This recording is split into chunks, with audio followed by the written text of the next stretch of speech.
tingnan nyo kung anong gagawin yan. O, maglalakad ng kaunti, tapos makakaramdam. Paplakda. O, diba? Ikaw din, ganun din. Pag tinutukan ng camera, hihiga. O, diba? Wala ka ng camera, kaya ngayon maglalakad ka. O, ano? O, sige.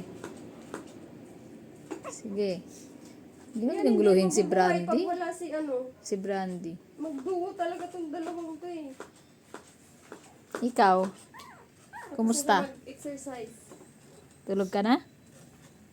Nakatulong siguro yung pagpalabas-labas natin eh. Kasi nakakapaglakad-lakad sila. Ikaw nalaglag.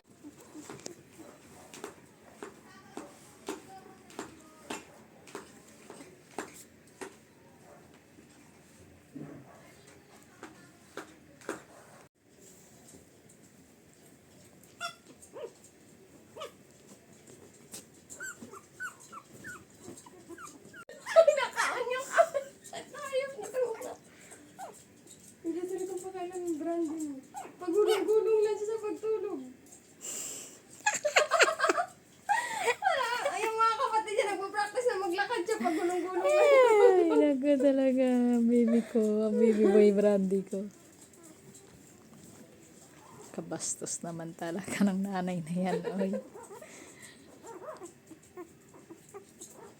Ito hindi pa masyadong umano ng paa. Yan ang panganay, ha? Oo.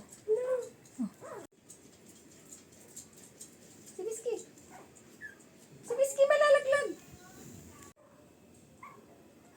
Bay. Yung isa nag-swimming. Ito magaling na oh. Tingnan mo, struggle pa yung isa.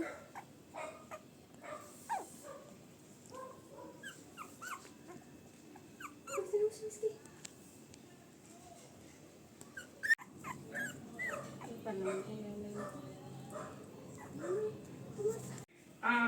This one boy that sits right next to me, he says, "Are you okay? Is there anything that goes on in your life that needs to be told?"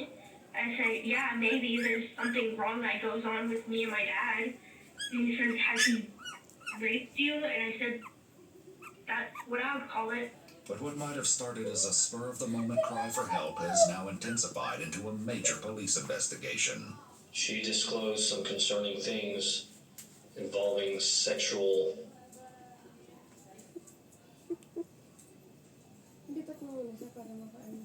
I would have no reason to believe she would, but You were with your friends or your class today, and you were telling them that something happened, but one of them didn't believe you and that upset you.